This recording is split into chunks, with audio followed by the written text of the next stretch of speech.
बिस्मिल्लाहिर्रहमानिर्रहीम। अस्सलाम वालेकुम नाज़रीन, मैं हूँ आमशरी आरिफ हमीद भट्टी। आज के व्लॉग में बताएंगे नाज़रीन, हुकूमत के वज़रा ने कल दो वज़रा ने वज़ीर पेट्रोलियम अली परवेज़ मलिक और अता तारसा वज़ीर इत्तलात ने प्रेस कॉन्फ्रेंस की कि अब रोज़ाना की बुनियाद पर आवाम पर बम गिराएंगे, यानी कि पेट्रोलियम की कीमत का ओगरा रोज़ाना तयन करेगा और ₹5 पेट्रोल और 30 से ज़्यादा डीजल बढ़ा दिया गया। लेकिन एक रात ही गुजरी ना थी कि अब कह रहे हैं 3 दिन बाद करेंगे।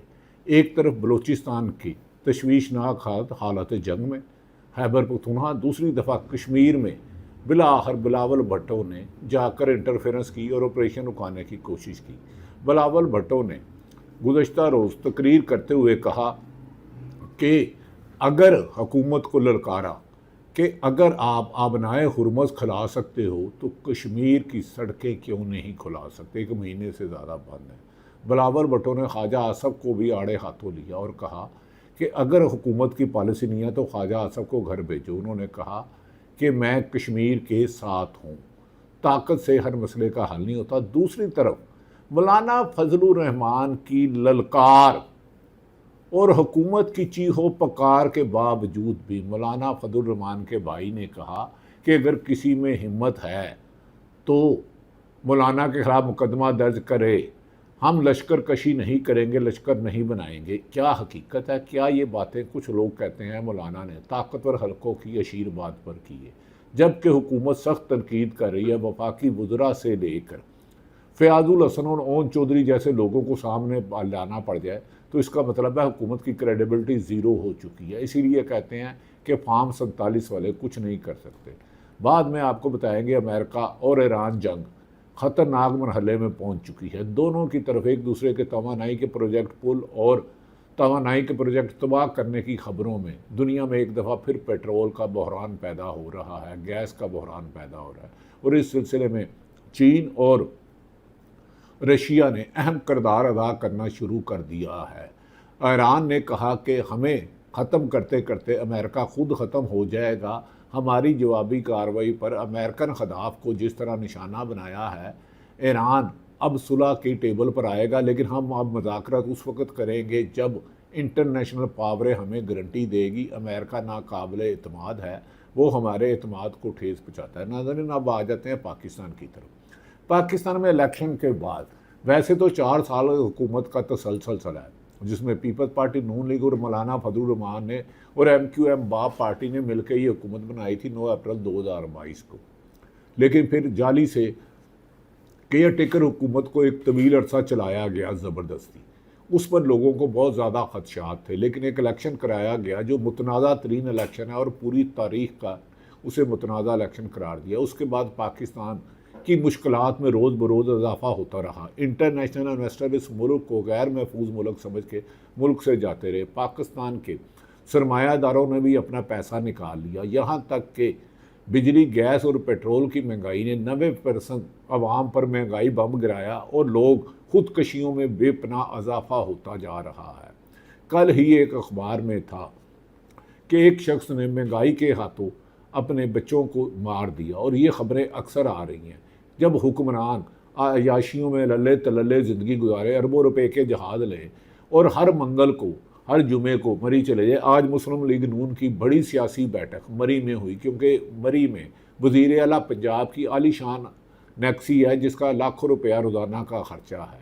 नवाज शरीफ भी उसमें हुए और कहा जा रहा है नवाज शरीफ अब आज़ाद जम्मू कश्मीर में कैंपेन चलाएँगे। कहीं ये तो नहीं होगा जैसे गिलगित बल्तिस्तान में उन्होंने अदारों को कहा था कि मुझे क्यों निकाला, अवाम आप भी ज़िम्मेदार हो, और फिर मुस्लिम लीग नून के लिए मुश्किल आए। नाज़रीन, ये भी कहा जा रहा है कि मुस्लिम लीग नून के लिए मुश्किलात और पीपल्स पार्टी के लिए बुरा वक़्त शुरू हो चुका है।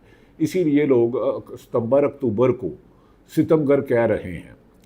नाज़रीन, पंजाब में कल वज़ीर आला पेट्रोलियम अली परवेज़ मलिक ने कहा कि पेट्रोल पे जो 250 रुपये था उसको 350 कर दिया। अब फिर उसके बाद साथ ही कहा कि ओगरा रोज़ाना पेट्रोल की कीमतों का तयन करेगा, और आज उन्होंने कहा नहीं जी 3 दिन बाद होगा। कल 5 रुपये पेट्रोल और डीजल 40 रुपये बढ़ा दिया, जिससे आवाम की चीखें निकल आई। रोज़मर्रा की अशिया आवाम की पहुँच से बाहर है। महंगाई का नया वार है। महंगाई परेशान आवाम के लिए मज़ीद मुश्किलात दिखाई दे रही हैं। एक हफ्ते में 27 अशिया ज़रूरत की कीमतों बढ़ गई हैं और वफाकी अदारा शुमारियात की रिपोर्ट के मुताबिक आलू, चिकन, प्याज, टमाटर, अंडे समेत मुतअद्दा अशिया महंगी हो गई हैं और LPG, पेट्रोल और हाई स्पीड डीजल की कीमतों में इजाफे से आम आदमी बुनियादी हकूक़ से महरूम हो चुका है और ये मुल्क अब अशराफिया का रह गया और 90% आवाम का इशू यही है कि किराया नहीं दिया जा रहा, बिजली के बिल नहीं दिए जा रहे, गैस का बिल नहीं दिया जा रहा, आटा पूरा नहीं लाए जा रहे, एक एक वक्त का खाना लाने पर मजबूर हो गए। अब मंथली सैलरी रही नहीं, ज़्यादातर लोगों की इनकम 50,000 से कम है, जिनका गुजर बसर करना दुश्वार ज़िंदगी बन चुका है उनके लिए। नाज़रीन, इनका दिल तो करे, हुकूमत का तो इतनी बेरहम हुकूमत है कि इमरान खान के दौर में 1 रुपये पेट्रोल बनता था तो कहते थे हमारे दिल खून के आंसू रोता है, और अब 5-5 रुपये और 55 रुपये पेट्रोल बढ़ाया जाता है। इनका दिल करे तो ये पेट्रोल की कीमत हर सेकंड तब्दील करें, हर सेकंड बाद तब्दील करें और पाकिस्तानी अवाम पर बरस पड़े और पेट्रोल की कीमतों में इजाफे और रोज़ाना तैयार की पॉलिसी पर अब 3 दिन बाद किया जाएगा। आवाम का सख्त रद्द देते हुए कहा है कि इनका दिल करे तो ये पेट्रोल की कीमत हर सेकंड में बदले और पेट्रोल कंपनियों को अरबपति करके आवाम का खून निचोड़े। तफसीलात के मुताबिक हुकूमत की जानिब से पेट्रोल और डीजल की कीमतों में हालिया इजाफे के फैसले पर मुल्क भर की अवाम शदीद गमो गुस्से की लहर दौड़ गई है और वो हुकूमत को झोलियाँ उठाकर बददुआ दे रही है कि इस शहर में पेट्रोल और बिजली इतनी महंगी कर दी है कि अब खाना पीना भी भूल गए हैं। शहरियों और ताजरों और सनतकारों ने इस फैसले को मुस्तरद करते हुए हुकूमत से फौरी रिलीफ का मुतालबा किया और मुल्क के मुख्तलिफ शहरों में आम शहरियों ने दुहाई देते हुए कहा है कि हुकूमत आवाम की मुश्किलात बढ़ाने की बजाय इनकी आसानियाँ पैदा करे, लेकिन ये मुश्किलात की वजह है और ये जिस पर ऑयल कंपनियों ने भी हड़ताल की तो अब कहा पेट्रोल की 3 दिन बाद कीमत बढ़ेगी, लेकिन आवाम ने इतने महंगे पेट्रोल, बिजली और गैस के बाद खाने के फाकों का जिक्र करते हुए खुदकशी के वाक़यात में इजाफा होता जा रहा है। शहरियों का कहना है कि हुक्मरान सिर्फ अपने लिए सोचते हैं क्योंकि ये सरकारी माल पे पलते हैं, इनके घरों के, इनकी गाड़ियाँ, इनके जहाज़ों का पेट्रोल, इनकी रिहाइश का सारा कुछ बिल इन सरकार के पैसों से जाता है। गरीब लोगों का किसी को ख्याल ही नहीं रहा कि इस मुल्क में 90% लोग गुर्बत से नीचे, 50% से ज़्यादा लोग गुर्बत से नीचे रह रहे हैं। इनका बस पैल चले और दिल करे तो ये पेट्रोल की कीमत हर सेकंड में तब्दील करे। अवाम ने मज़ीद कहा कि 1-2 रुपये कम करके यकमुश्त 5 रुपये बढ़ा देना और सरासर नाइंसाफ़ी और अवाम महंगाई के बोझ और डीज़ल की इतनी कीमतों में एक शहर से दूसरे शहर में जाना, लोग फोतलियों और खुशियों में नहीं जा सकते, किराए इतने इजाफा हो गया। शहरियों का मज़ीद कहना है कि अगर कीमतें रोज़ाना बदली गई तो ट्रांसपोर्ट के किरायों को रोज़ाना की बुनियाद पर कैसे नाफिज किया जाएगा और मुसाफिरों और ट्रांसपोर्टों के झगड़े रोज़ का मामूल बन चुके हैं। याद रखें कि हुकूमत ने पेट्रोल की कीमत में 5 रुपये और 44 पैसे और डीज़ल की कीमत में 31 रुपये और 5 पैसे फ़ी लीटर इजाफा किया था, जिसके बाद पेट्रोल की फ़ी लीटर कीमत 310 रुपये, पेट्रोल की फ़ी लीटर कीमत 310 रुपये, यानी कि $1 से भी ज़्यादा, $1.25 के करीब हो गया है।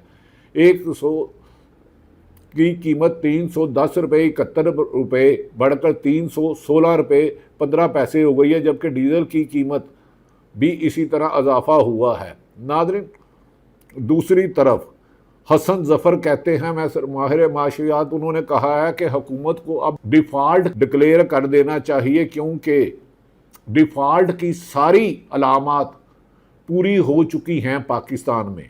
उन्होंने कहा कि डिफ़ॉल्ट की कंडीशन इस वक्त लागू हो जाती है कि जब आपका कर्ज़ा, आपके मुल्क का कर्ज़ा GDP का से 50% ऊपर चला जाए, जबकि हमारा कर्ज़ा GDP से 70% ऊपर जा चुका है और हमारे लोगों ने ये बहाना बनाया रखा है कि सिक्योरिटी मसाइल की वजह से मामला आगे नहीं चल रहे, बगैर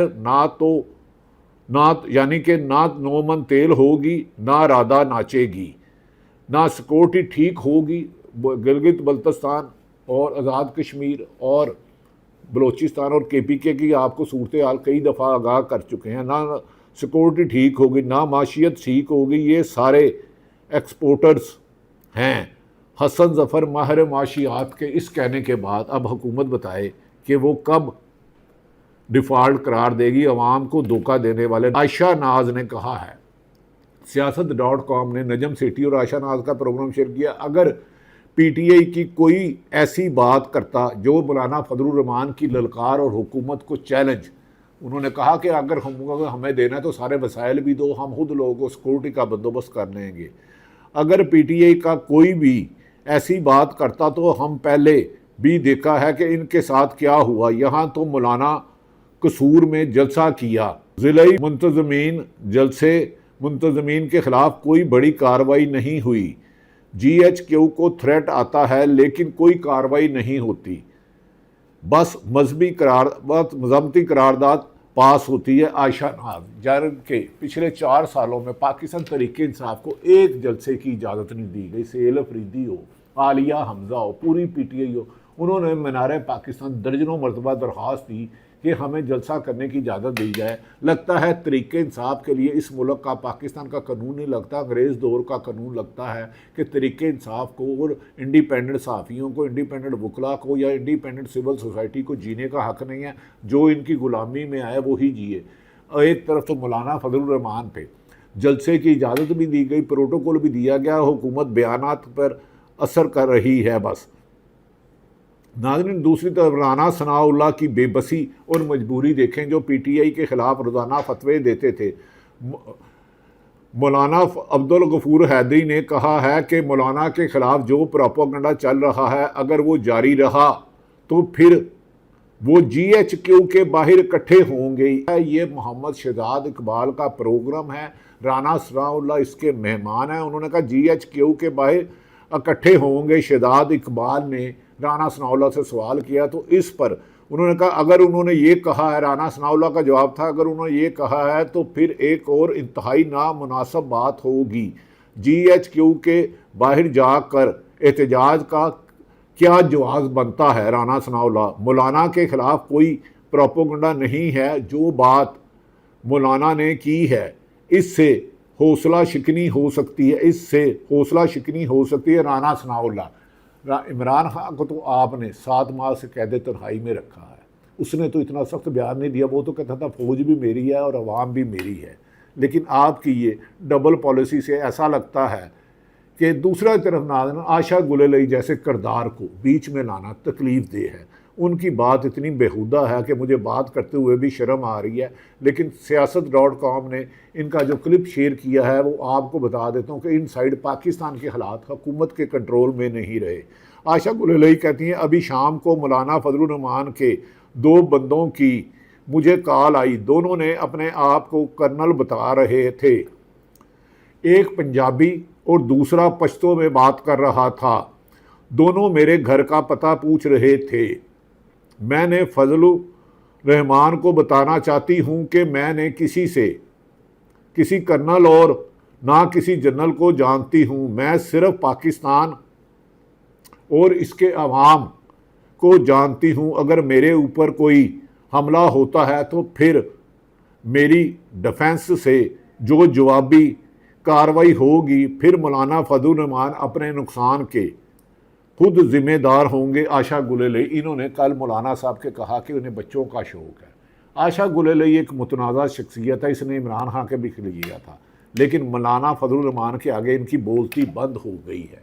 और अंदाज़ा करें, हारून रशीद का siyaasat.com ने सीनियर जर्नलिस्ट हैं, उन्होंने कहा कि मौलाना फजलुर रहमान की मजम्मत के लिए जिस कमाश के लोग मैदान में आए हैं, मामूली सा सियासी नुकसान भी नहीं पहुँचा सकते, उल्टा इनसे हमदर्दी करते हुए इनके कद बढ़ाने का मौजब है। कुछ मैं नहीं आया, ये मंसूबा या हमायत की आखिरी हद है। मंसूबा तो घटिया और हमाकत है, ये तो इतनी बड़ी कि तनहा हाफिज हमदुल्ला सब के पर्चे उड़ा देंगे। मैदान जंग में कभी किसी ने ऐसे लूले लंगड़े और अंधे सिपाही शायद ही उतारे हों जो मुशर्रफ के, जो मौलाना फजलुर रहमान के ख़िलाफ़ तारे ने। आशा गुलेलई का बयान देखा कि वो कहती किसी को नहीं जानती और पाकिस्तान की बात करती हैं। ऐसे करैक्टर की ज़रूरत अगर हुक्मरानों को अपनी बनावट के लिए आ गया तो इससे बेहतर है ये शिकस्त ही तस्लीम कर लें। मौलाना ने साबित कर दिया है कि उन्होंने हुकूमत को ललकारा और उनकी पूरी जमात मौलाना के साथ खड़ी है। दूसरी तरफ नाज़रीन आखिर में चंद लाइनें बताते हैं। ईरान और अमेरिका के जंग की सूरत हाल, अब ट्रंप की ईरानी जोरी तनसीबात पर नए हमले की तैयारी है। इसराइल को दर्जनों त्यारे भेजे हैं जिसने फ़लस्तीन पर हमला किया और भारी जानी नुकसान हुआ है। नाज़रीन अमेरिकी न्यूज़ वेबसाइट एग्जोस ने दावा किया है कि अमेरिकी सदर ट्रंप की इंतजामिया ईरान के खिलाफ जारी अस्करी मुहिम का दायरा वसी करने के लिए इंतहाई अहम और बड़े मनसूबे पर गौर कर रही है। रिपोर्ट के मुताबिक सदर डोनाल्ड ट्रंप ने मंगल के रोज़ वाइट हाउस में सिचुएशन रूम में ईरान के खिलाफ मनसूबाबंदी पर बड़ी ब्रीफिंग ली और बड़ी तबाही का बनाया। इस ब्रीफिंग के बाद अब अपनाए हुर्मुज़ की तरफ जारी करदा हमलों में हटकर ईरान के अंदरूनी हिस्सों पर तवानाई के प्रोजेक्ट पर भी बड़े पैमाने पर बमबारी का सोच रहे हैं। जोरी तनसीबात के हवाले से अमेरिका का कहना है कि वो ज़ेरे गौर ऑप्शन में से एक ये भी है कि ईरान के जोरी मराकज़ को निशाना बनाया जाए ताकि वहाँ पर मौजूद यूरेनियम के ज़खायर को ज़मीन में मज़ीद गहराई में दफन किया जाए। अगर जोरी अब ना वो फट जाता है तो इसके नुकसान पूरी दुनिया में ईरान के आज भी कुवैत, ईरान, बहरीन और अमेरिकी अड्डों पर ड्रोन हमले किए गए, जिससे ईरानी पासदारान इनकलाब ने दावा किया कि अमेरिकी हमलों के जवाब में आज कुवैत, ईरान, बहरीन पर भारी नुकसान किया गया। जो अमेरिका के पासदारान इनकलाब के मुताबिक अमेरिकी अफवाज की मेज़बानी करने वाले ममालिक को मुनासिब रद्द अमल की तवक्को रखनी है और उनकी चीज़ें बता रही हैं। ईरानी मीडिया के मुताबिक कुवैत कैंप अजदारी, अली अल सालम एयरबेस और दीगर मकामात पर ईरानी हमलों से अमेरिकन बेसिस का बड़ा तबाही का निशान हुआ। पाकिस्तान में अब तरीके इंसाफ ने अभी तक ये फैसला नहीं किया कि 5 अगस्त जब इमरान खान को 3 साल हो जाएंगे, लंबी तरीक चलाएंगे छोटा। अलीमा खान ने कहा है कि इमरान खान की रिहाई के लिए एक दिन एहतजाज करने की बजाय मुसलसल चारों सूबों में गिलगित बल्तिस्तान में चलाई जाए, हुकूमत पर दबाव टले, क्योंकि हुकूमत जानती है मुस्लिम लीग नून और पीपल्स वो अवामी हमायत से महरूम है और पाकिस्तान का मकबूलियत और कबूलियत सिर्फ़ और सिर्फ इमरान खान और PTI की है। इसमें PTI लीडरशिप का अहम फैसला कल कोर कमेटी में होगा। अल्लाह ताला पाकिस्तान का हामी और नासिर हो। पाकिस्तान जिंदाबाद।